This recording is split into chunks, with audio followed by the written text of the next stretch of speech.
Yeah, before I begin, I just wanted to say this Shiur should be a blessing and a merit for the health and success of the families of Regina Bas Yosef Reuven and Yeshaya ben Yisrael ben Yamin Wolf, ben Tzvi Hirsch, and Baruch ben Yamin Wolf. That they should only see Mazel and Bracha, Simcha. Ramchal has in his Sefer Derech Hashem, he has a third chelek, which he talks about the spiritual structure of the world. It's really very interesting, very fascinating, because obviously the spiritual structure of the world is such because in order to fulfill the purpose of creation, the world has to have obviously a structure and so on. What is interesting is that people can go through their entire lives and never realize or understand, the real spiritual structure of the world, which is interesting, So that's why these shiurim that I'm giving, really in many ways is very valuable because it will introduce you and sort of like bring you up to speed about what type of phenomena is available in the world that we live in, from a spiritual standpoint, obviously. We all know the physical standpoint and so on. But from a spiritual standpoint, what type of phenomena is available? So therefore, what I want to talk about, which is what he talks about, Ramchal, is the phenomena which is called nevuah, or prophecy. Now, most people think, well, nevuah and prophecy, that took place thousands of years ago, which is true. And it's something that, like I say, is in a certain sense antiquated. It's a long time ago. Is it really what's called nogea? Does it really apply to today? You see? And the answer to that is yes. I gave a shiur last week about Shabbos, and I demonstrated something very unusual. That the only way, the ability to experience Shabbos is if you have the technique or the structure of nevuah. Because I indicated last week that the real essence of Shabbos is that we are able to experience the Rabbanu Shloim as he will be experienced in the Elef HaShvi, in the 7,000th year. But in order to do that, you had to have what's called certain spiritual apparatus. And I mentioned last week that the spiritual apparatus that you have to have is called the Neshama Yisera. And most people don't realize that's nevuah. They don't realize that. Oh, Shabbos is Shabbos, you have Great Shalom coming and Kugel and all that, No, the essential idea of Shabbos is that you become what I call then a partial Navi. In other words, you feel God in a diminished form as he will appear or be felt or experienced in the year 6,000, Elef HaShvi in the 7,000th year, which begins after the English year 2240. You don't see him, obviously, and obviously it's a diminished form, or else it would be incredible, But that feeling that we have about Shabbos, that everybody probably wonders, like, what is that? I feel now differently than I do in the weekdays. There's no question that there's a difference and so on, And I answered that is nevuah.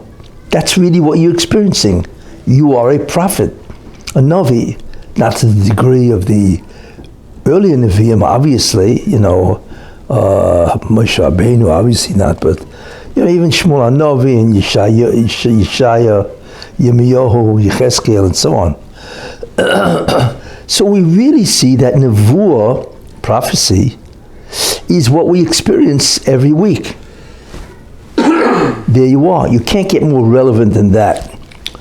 The second idea about Nevuah, which people have to realize, is the primary experience of Nevuah will be in the Yemei Mashiach.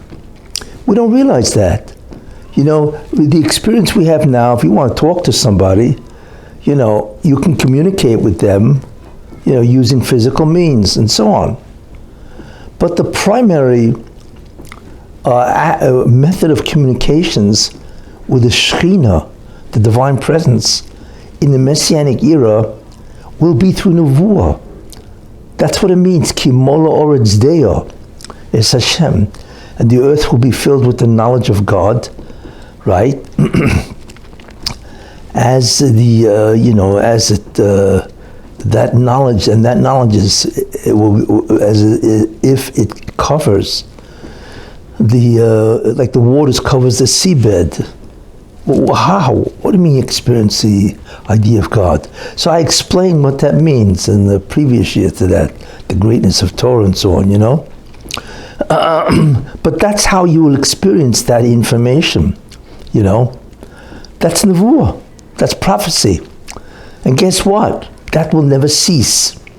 Once you have the Messianic era, and you know everything that has to happen before it begins, then Nevuah becomes, as they say, part and parcel of the equipment of a Jew.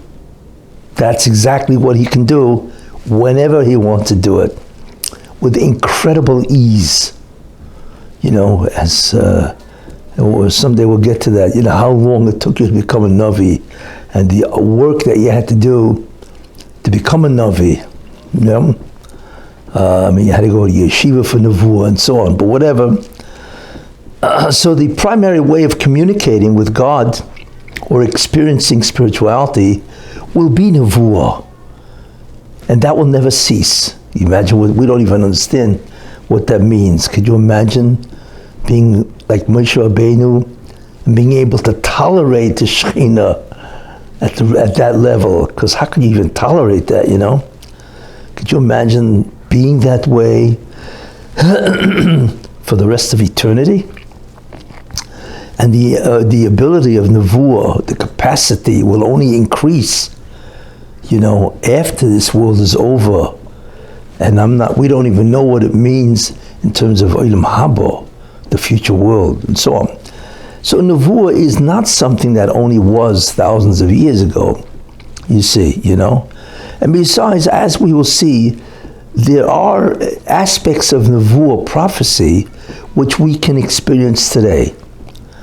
You know, so I think it's a very important topic that in many ways rounds out the understanding of the structure of the world. So that's what I want to talk about. Now let's lead us into an entire area of thinking, of thought, and understanding of Judaism. You see. Now, a very important idea which I had talked about, but it's really very critical, that there are 5 different types of creations, beings, if you want to use that word, or states of existence. And it's very important because this is in many ways the range of what we are going to experience, and includes what we are experiencing now. So these ideas are something you always have to keep in mind, because this is what's called the scope or the panorama of Judaism. You see. So I had mentioned, obviously, the first type of being is Ein Sof, which is God. And of course, God is unknowable and so on. But God is from our perspective, a certain type of being, of course, which we have absolutely no comprehension and so on. So we could say that Ein Sof is the first and highest class. Actually, it's the only class of being, existentially and so on. But in any case, then the Rebbeinu Shem created a second stage or state, and that's called Zulosoi. Because one of the main characteristics of Ein Sof is Einod Milvadoi. Besides God, there is nothing else. And I cannot even begin to explain what that means. But it's literal, it's not figurative, that the only thing that exists, even now, is God. There is nothing else. Because one of the ways of understanding that is the reason why the only thing that exists is God, because God doesn't have existence. He is existence. And apparently the only way you can, the only thing that qualifies you to exist is if you are existence itself, then you exist. But if you have to be given existence, that existence compared to God, who is existence, is not even on the same map. It's two different ideas. So Ein Sof is Einod Milvadoi. So what the Rebbe did, nobody knows how, is he engaged in a phenomenon called Tzimtzum. Tzimtzum is where in some way, capacity, God restricted himself, right? And what that did, whatever that means, is that he was able to create a mokum, a place, where something else could exist. Now, obviously, we have no idea how that happens and so on. But whatever it is, there is a mokum, a place.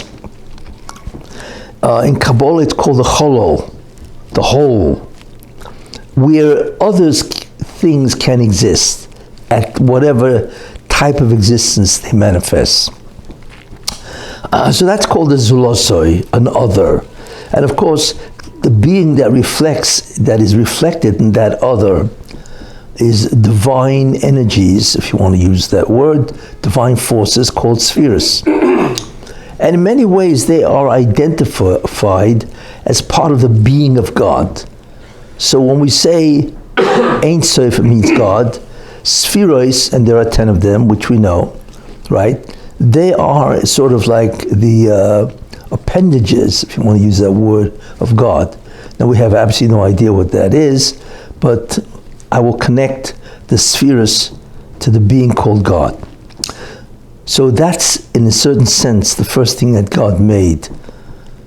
But besides that, the main component of that mokum, that place, which has the capacity to have an other, is called the neshama.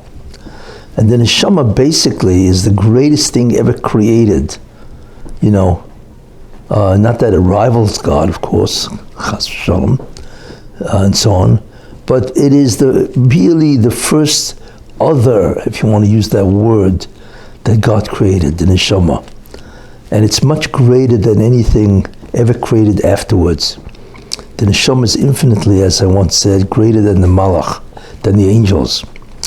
Then after that, God created a reality called ruchni, spiritual. God is not spiritual, right? What he is unknown. Even the neshama is not the same as ruchni. It's far greater. So therefore, let's say that the third aspect of reality, or type of reality, is ruchni, is the angels, all those angelic forces that exist. And there's almost an infinite amount of the angelic beings. And they are basically the intermediaries between God and the physical world. Then you have a world which is Geshem, material. It's physical, right? It's material and so on. And that is our world. And then I mentioned there's a fifth dimension called Zohamo, which is a world of the Sultan. And that world is a world which is Geshem / Zohama. It's really both, and so on. So those are the 5 ideas. Now we also, we know that, man and the animals, insects and so on, share the existence in the world of Geshem, and now in the world of Geshem / Zohama. We know that. So we understand that there are 5 different aspects of reality. We also understand, which I've mentioned, which is very important, is that the idea is to transfer, you see, or to transform, I should say, one world into another.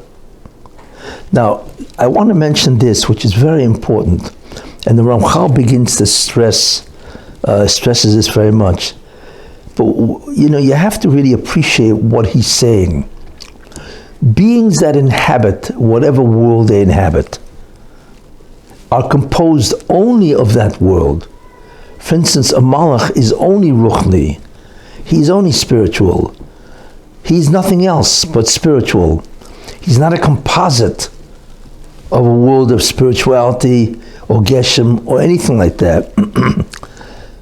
In the world of our world, which is geshem, the material world, right? Beings, animals are only physical. There is nothing spiritual about an animal. I know this may disturb dog lovers, because they will not be with you together in Olam Haba. There's no Olam Haba for dogs, canine Olam Haba or whatever. But animals, insects, rodents, whatever, are only geshem. They're pure physical. There is nothing spiritual about any animal. However, when you come to man is a very strange creature. Why? Because what the Rebbe did is very interesting. He took the neshama, which is the highest level of spirituality, and he combined with physical. That's like combining water and fire together as one entity, which is unheard of, because they contend with each other. Each one will try to destroy the other, right? The fire will try to evaporate the water, and the water will try to douse the fire. They can't live together. They are what's called mutually exclusive beings. Each one attempts to eradicate the other. Well, the same thing. The neshama is pure. I use the word spiritual, but we know it's higher, right? It's purely of a nature that is completely the antithesis of physical. Cannot exist with the physical. In other words, when you take a neshama and you encase it in a physical body, immediately what will happen is that the neshama will purify the body of geshem. It will actually remove the physicality of that body, and that body will now become completely translucent. It's almost as if the body doesn't exist.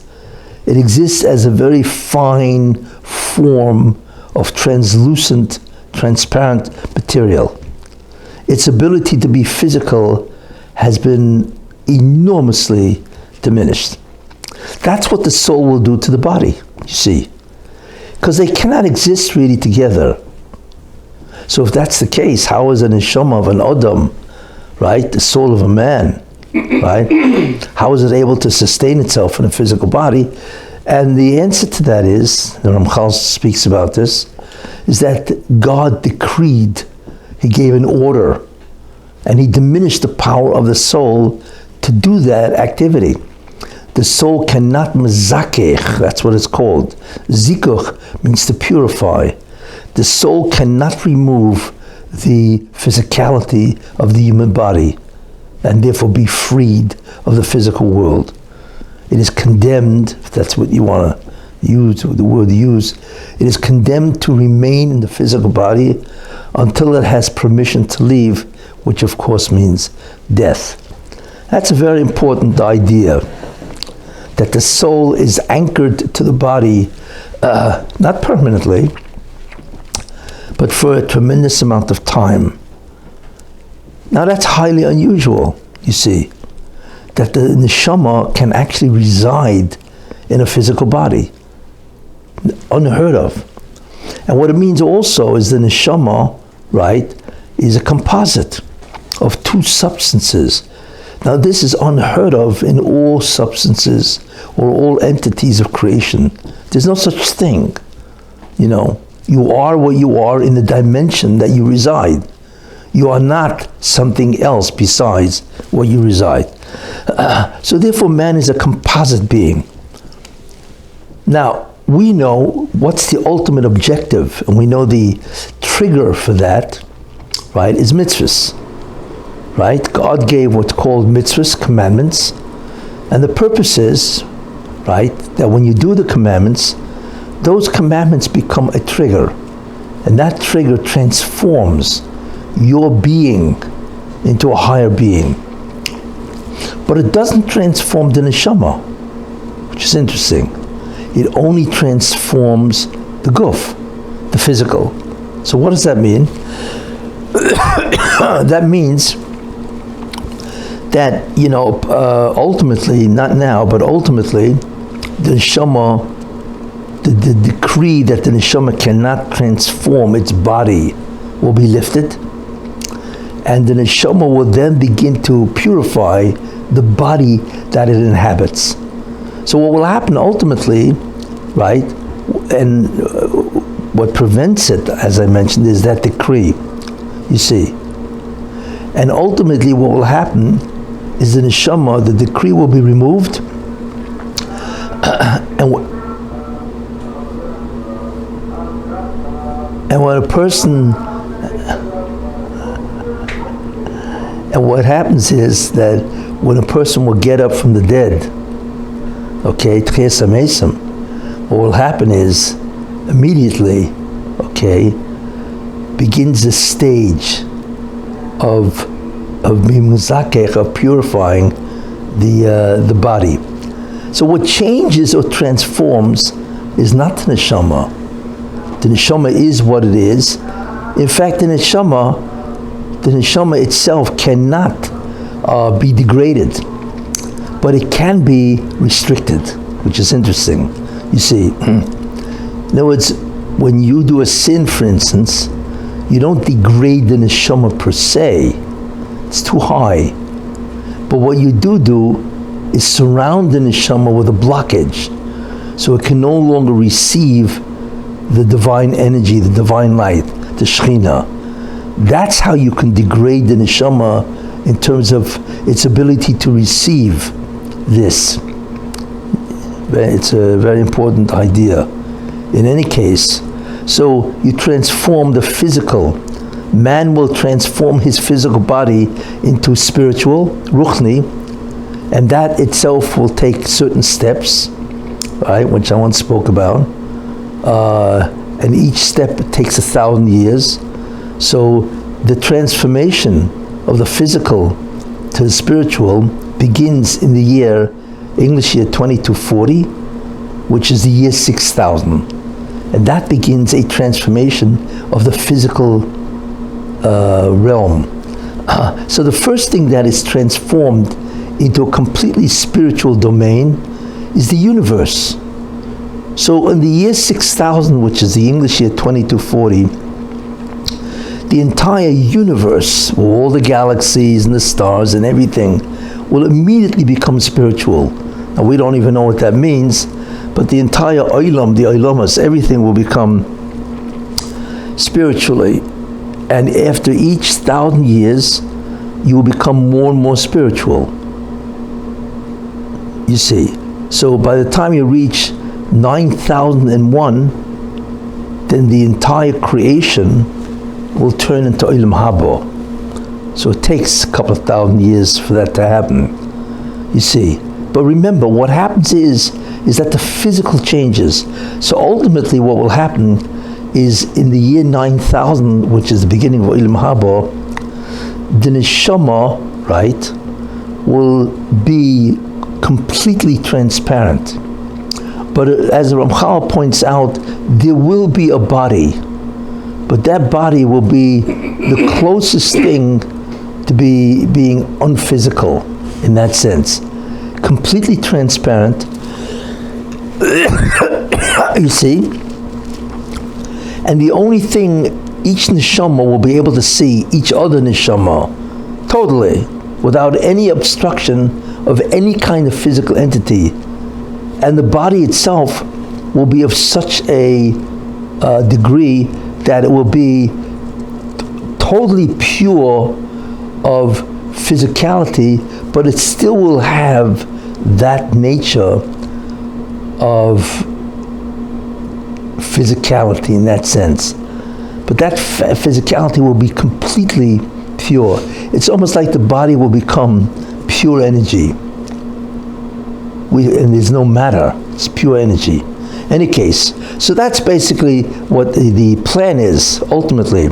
Now, what's interesting, you could say, wait a minute, you could ask, wait a minute, why does God have to do that? Why doesn't God just make man physical, right?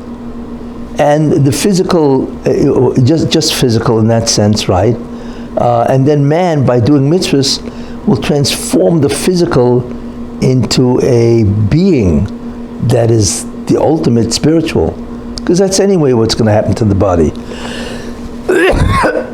You see, why does he have to create a neshama? And that neshama, right, which he creates, is now combined with the physical. Why do you have to have that all together, you see?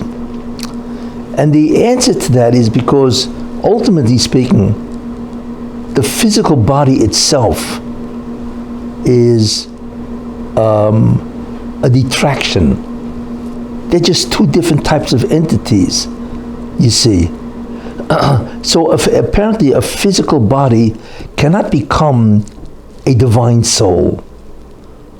So what the Rebbe did is he created a divine soul and he combined it, therefore, with a body, and the body is what changes in order to allow the neshama to completely dominate. You see. Now, what is interesting also is that there are reasons why the Rebbe wants man initially to be spiritual, but to restrict the physicality, the spirituality of what man is, you see. And he wants man to become spiritual in the sense of being completely exposed to being spiritual. And there are reasons for that, you know. And what I would say in terms of the ideas to this is, first of all, if you remember, Olam Haba is where God, as the Ein Sof, will connect to man, right, in Olam Haba. You see, so the problem is that the Rebbe connects to man even now. That's really what Nevuah is. What is Nevuah? What is prophecy? Prophecy is the ability of somebody to connect, to communicate with an entity that is beyond its state. It's really what it is, you see. Man is physical, yet he wants to communicate or connect with God or spiritual entities. But how does he do that? Because he lives in a physical world. So what the Rebbe did is he gave him the wherewithal. How do you connect, right? How does a physical being connect with or communicate with a spiritual entity?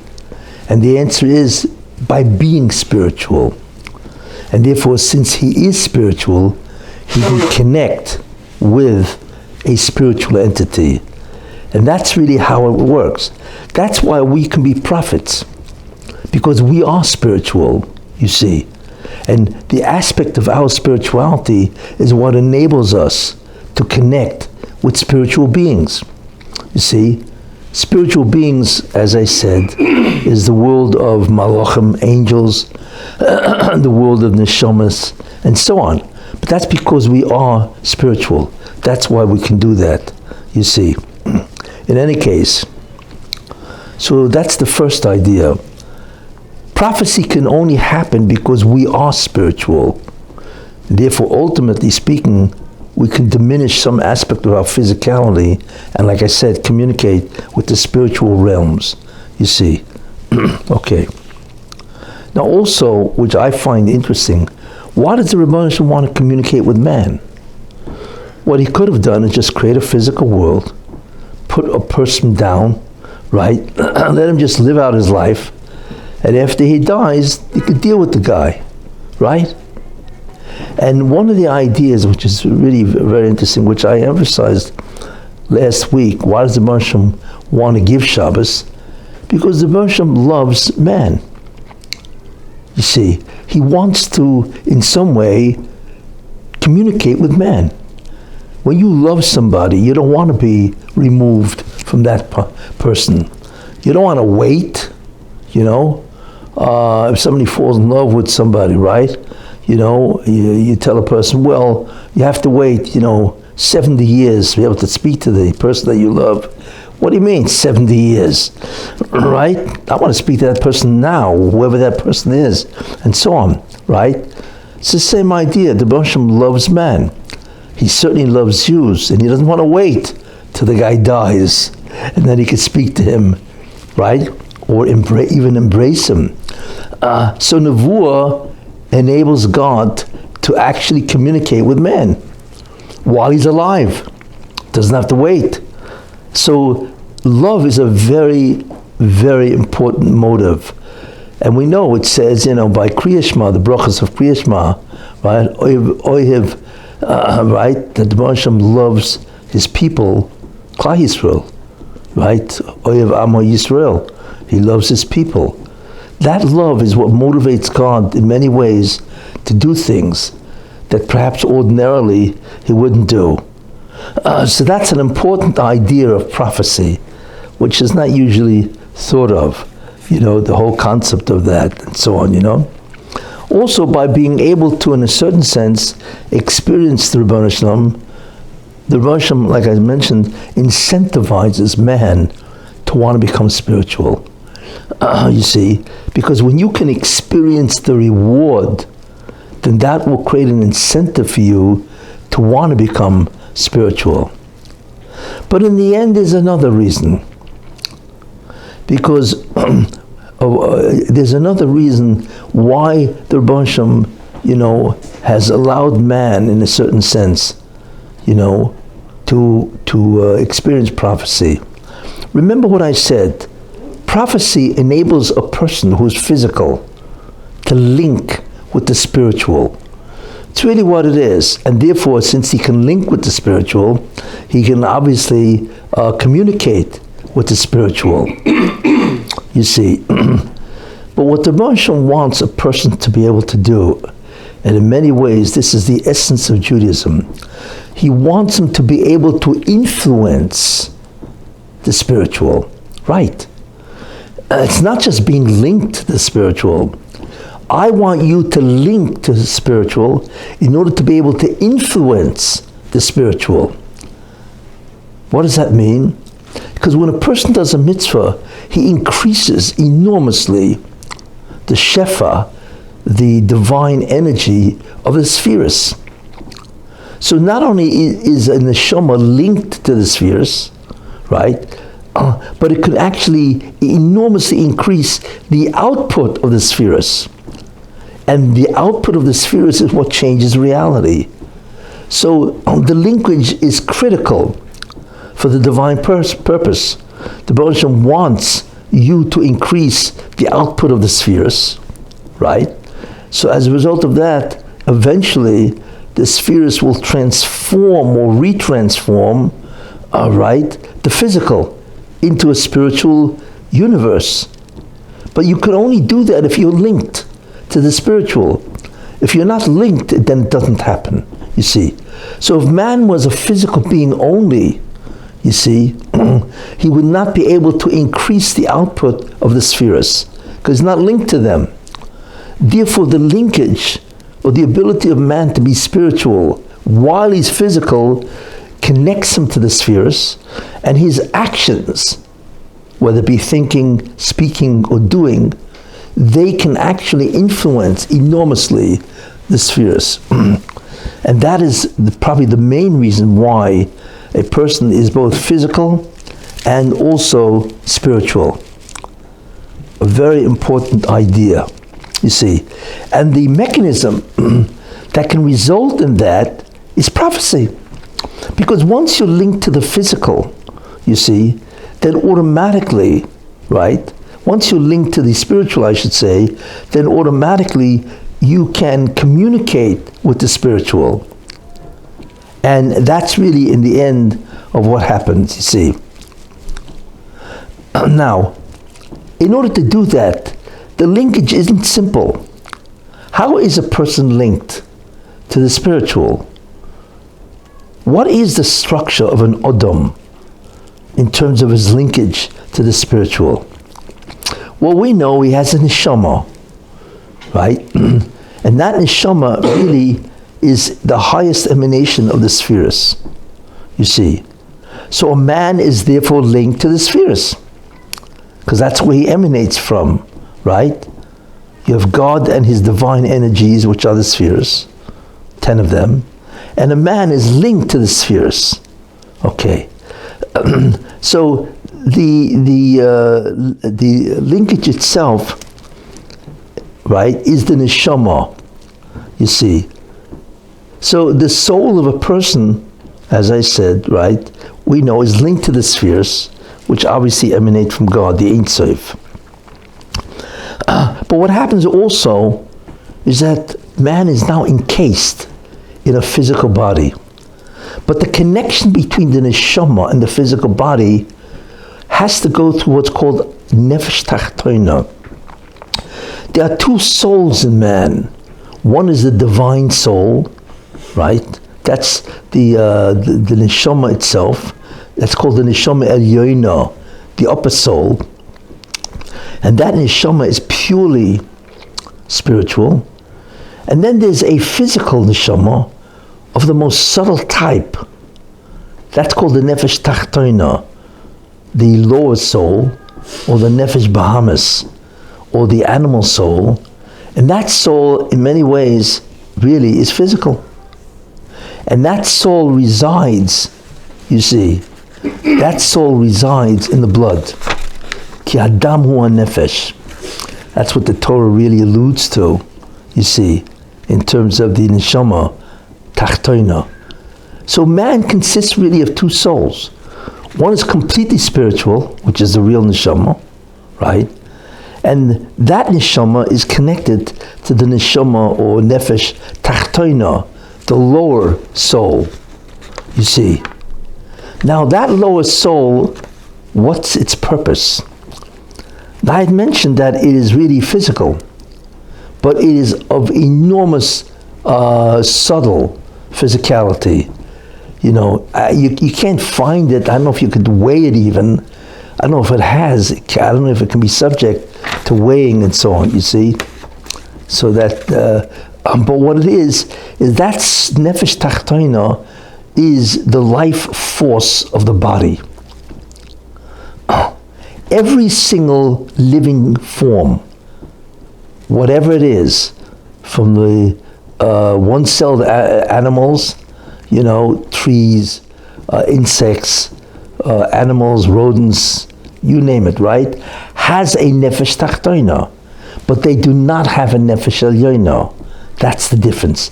And that nefesh tachtoina, the lower soul, is there to animate the body, or whatever living form there is. All animals have a nefesh tachtoina. Any living form has a nefesh tachtoina, and that is the life force of that particular entity, you see. And that is in many ways critical, you see.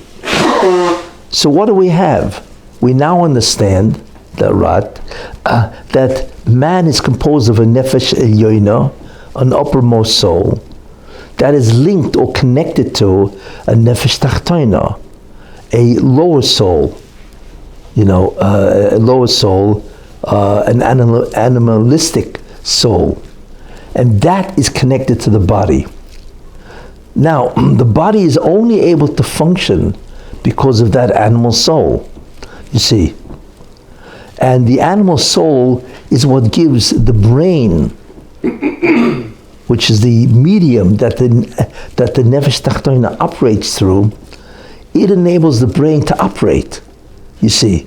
without the nefesh tachtoina, without the lower soul, nothing operates. You see. Now there are, each entity, each creature, whatever it is, has a unique nefesh tachtoina. The nefesh tachtoina of an insect is obviously vastly different than the nefesh tachtoina, let's say, of an elephant, which is vastly different than the nefesh tachtoina of a man. A man also has a nefesh tachtoina. He has a lower soul, and that animates his body, you see. And that nefesh tachtoina, right, upon conception enters that embryo, you see, and guides the embryo. It's the life force of the embryo, and it grows with the body, and so on. And it's qualitatively different, for instance, than another entity's nefesh tachtoina. You see, it obviously depends on what it is, you know, like I said, you know. So that nefesh tachtoina is the life force, like I said, of that particular creature. All living forms, as I said, have a nefesh tachtoina, but the nefesh tachtoina is purely physical. It's the most subtle idea, most subtle physical thing that you can find, and it resides in the blood, this nefesh tachtoina. And that is one of the reasons why you cannot drink blood, because the nefesh tachtoina resides in the blood itself. In any case, so when you think about it, man is composed, right, of four things. He has a neshama, which is a nefesh elyoina, the uppermost soul, right? That is connected to the nefesh tachtoina, which is the lower soul, right? And that nefesh tachtoina is connected to, as I said, the guf, the body itself. And then you have and that operates, as I said, because of the nefesh tachtoina and so on. Any case, this is what we see so far. This is the composite structure of man. Now what's important is that because the neshama is connected to the guf, even though it is completely spiritual, it's restricted. Obviously, something which is purely spiritual or even greater, if it's connected to a very low form of life, it is restricted, right? And one of the ways I said it's restricted, right, is by divine decree, it cannot in any way transform the body into a tremendously subtle form of physicality, and that is what we see. You see. In any case, so therefore it is restricted because it is connected to the body. Not only that, you know, but since it is connected to the body, it is possible for it to become contaminated.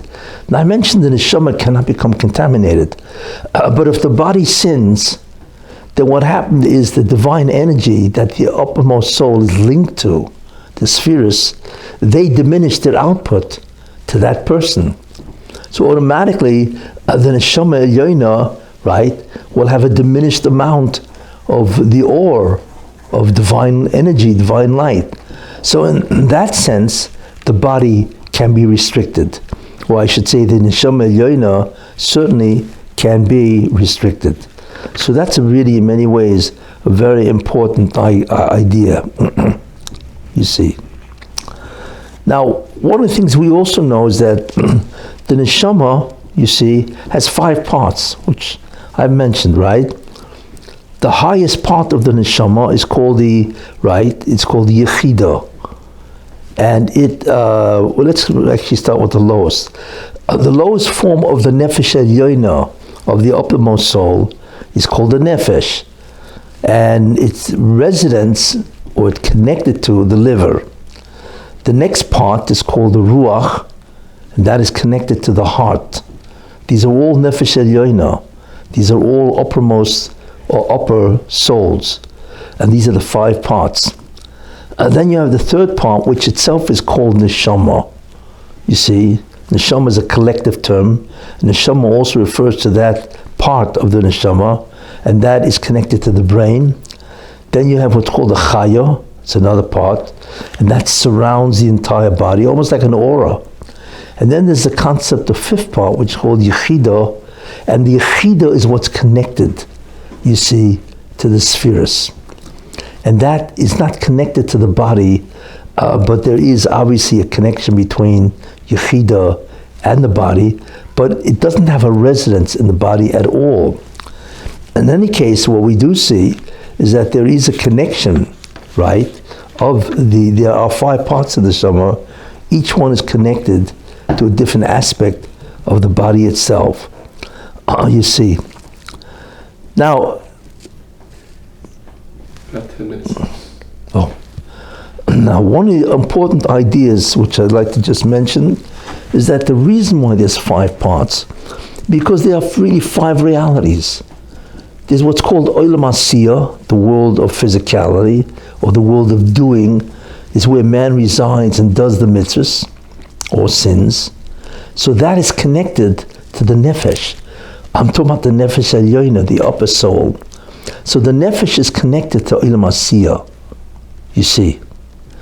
We have the next Olam, which is what? Which is Yetzirah, and that is connected to the Ruach. Then we have Olam after Yetzirah, we have Olam Bria, right? And that is connected to the Neshama, the part called the Neshama. We have a next Olam going up, which is Atzilus, and that is connected to the Chaya. And then, of course, Yechida is what connects us to Olam Haba. Therefore, the reason why we have 5 parts is because there are 5 realities. And what that, interestingly enough, is because we're connected to all of this, we are able to be conscious of these 5 realities. What makes us unconscious of these 5 realities is because the Rabbi has decreed that the neshama is restricted. So part of the restriction of the neshama, right, not only it can't break out of the physical world, but it cannot even be conscious of the worlds that it is connected to. You see, that's part of the restriction of the neshama, you see. Now, as we will see, that there is a way to undo the consciousness, or I should say the resistance to consciousness, of you being connected to any of the worlds. You see, and the way which we're going to talk about, the way you can become conscious of different realities. Obviously, not just the reality of the physical, Olam Asiyah, but let's say Olam Yetzirah, which is the world of angels, is through prophecy. That's one of the interesting things about Nevuah, that Nevuah is a phenomenon that can actually make you conscious of a different reality, you see. And in that way, you can communicate with the residents of that reality. But that's called Nevuah, you see. So that's basically the way how you can actually engage with this type of reality. That's in many ways a very important idea, you see. So these are the ideas so far that we've seen, you see. The concept of different aspects of being, the concepts of different aspects of reality, and how ultimately one reality transforms into another reality, right? And so on. And that the neshama is in many ways limited. We understand why God made a man a spiritual being as well as a physical, you see, in order for him, man, to have access and influence over that which he is connected to, which is the spheres, and as a result of that, he can empower the spheres to increase their output, and that's what actually does the transformations, you see. So these are very important ideas in terms of, so far, of the setup of understanding Nevuah. And next week we'll be able to see what the repercussions of this setup is. What is the first level of prophecy that we actually experience, by the way, and I'm going to explain that next week. You see, what the phenomenon of nevuah actually happens as a result of this setup, this structure itself.